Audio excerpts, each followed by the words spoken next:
Ini paling saya tidak tahan lucu dia. Betul-betul. Sampai saya cakap pada istri saya, Rafizi ini memang lucu lah. Apa yang dah lucunya?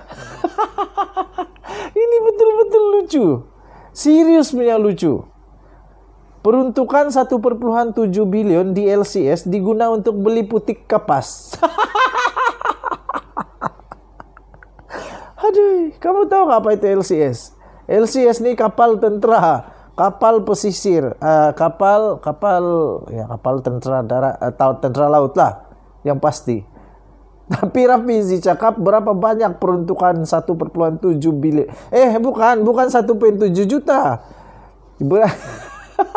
Saya baca balik dia punya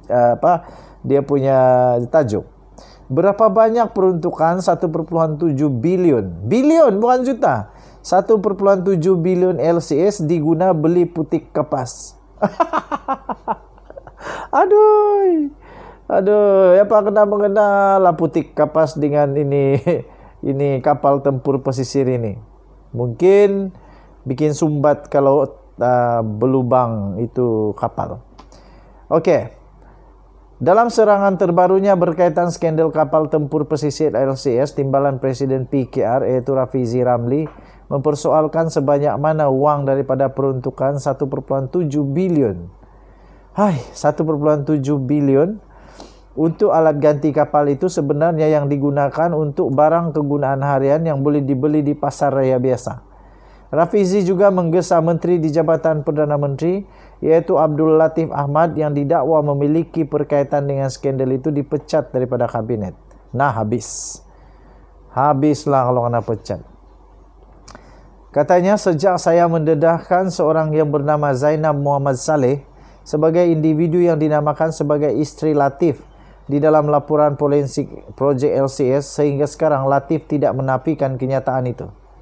Katanya satu-satunya kenyataan saya yang dikeluarkan adalah sebelum saya mendedahkan identiti sebenar Zainab Muhammad Saleh, penafian Latif bahwa Zainab Muhammad Saleh bukan istrinya jelas merujuk kepada individu lain, yaitu CFO Dialog Berhad, bertujuan untuk mengelirukan orang ramai, kata Rafizi dalam kenyataannya pada hari ini. Oke, Rafizi berkata sebagian besar kontrak Alizes Marine Limited yang menurutnya syarikat palsu yang ditubuhkan untuk menyelewengkan dana dengan kontrak kapal LCS adalah untuk membekalkan alat ganti untuk kapal itu. Kata Rafizi, setelah memperoleh kontrak membekal alat-alat ganti dari projek LCS, invoice dengan alamat palsu dihantar dan arahan pembayaran menyelewengkan dana ke syarikat-syarikat berlainan yang didaftarkan di Malta dan Labuan, kata Rafizi. Akaun bank yang digunakan juga dari Singapura, bukannya di Perancis. Katanya merujuk kepada fakta bahwa Alizes Marine adalah syarikat yang berpangkalan di Perancis. Dia juga membangkitkan laporan forensik projek itu mendedahkan syarikat tersebut sebenarnya tiada lesen untuk mengekspor alat ganti pertahanan seperti yang didakwa. Ini menimbulkan persoalan penting, kata bekas ahli Parlimen Pandan itu. Nomor 1, berapa banyak daripada 1,7 bilion yang dibeli sebenarnya adalah peralatan gantian diperlukan untuk kapal untuk kerja-kerja penyelenggaraan dan pembaikan. Kerana banyak alat ganti sebenarnya adalah barangan keperluan harian yang boleh dibeli di pasar raya biasa. Apabila UMNO BN mendakwa projek telah mencapai 50% kemajuan sehingga tahun 2018, berapa banyak dari peratusan kemajuan itu bersabit dengan pembelian barang-barang yang tidak ada kena-mengena dengan alat gantian kapal seperti ini. Kita tahu bahwa kemajuan projek itu mengambil kira semua aktiviti termasuk tempahan alat-alat gantian kapal. Seterusnya, perenggan 26.20 laporan forensik LCS mendedahkan purchase order PO yang dikeluarkan kepada Alizes Marine untuk menempa alat-alat gantian kapal mengandungi sesetengah barang yang tidak memenuhi syarat alat gantian depot untuk kerja-kerja penyelenggaraan dan membaiki kapal. Seperti air mineral, putik kapas telinga, kain-kain kecil untuk mencuci, kipas dan sebagainya. Ini menunjukkan tahap penyelewengan dan penipuan yang berlaku dalam proses perolehan, kata Rafizi.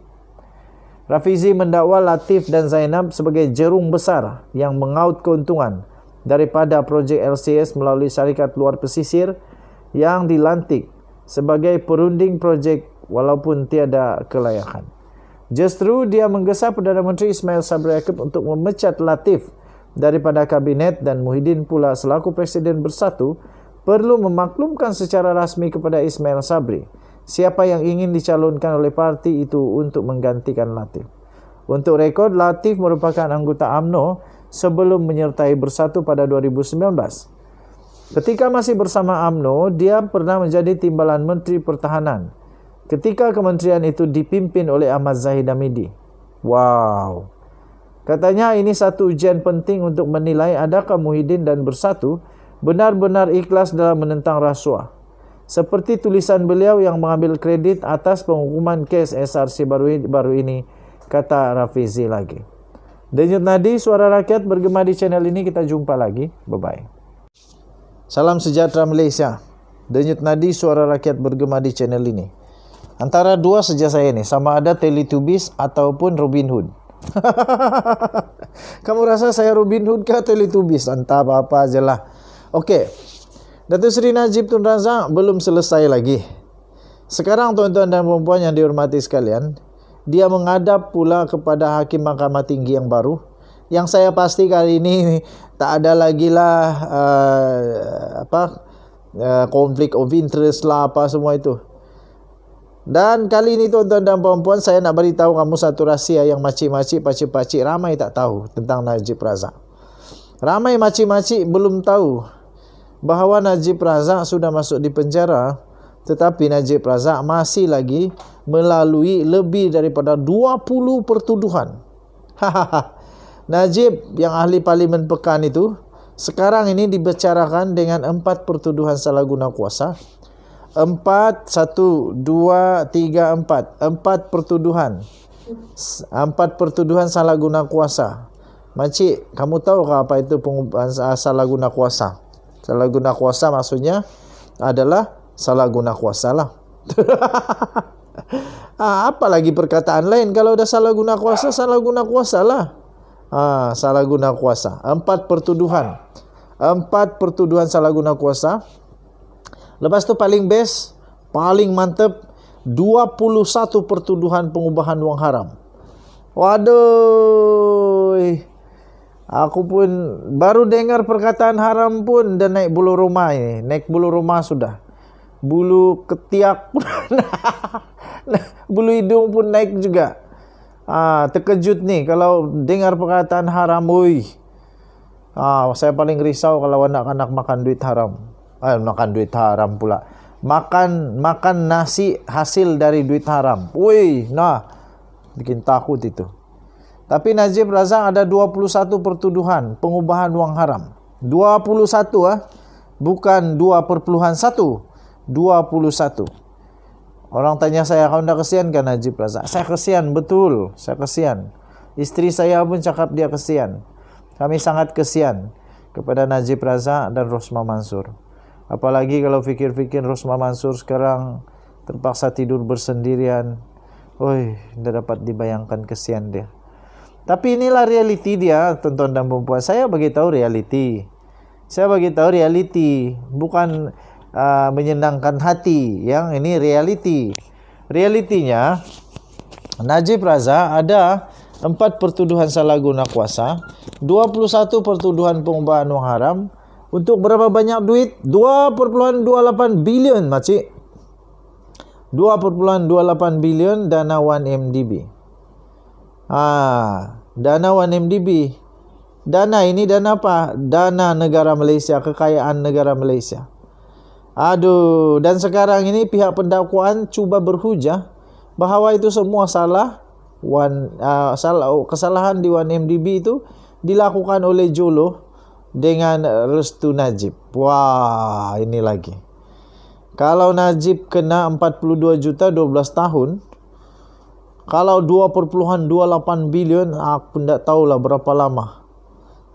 Dapat tu denda dia, tak tahulah. Najib kena denda di SRC 42 juta ringgit, dia kena denda 210 juta.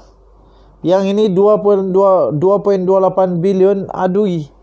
Dah tahulah kalau hukuman dia bilang 5 kali nilai suapan mana yang lebih tinggi. Alamak, 5 kali 2 10 bilion mau kena bayar. Dari mana mau kurik 10 bilion?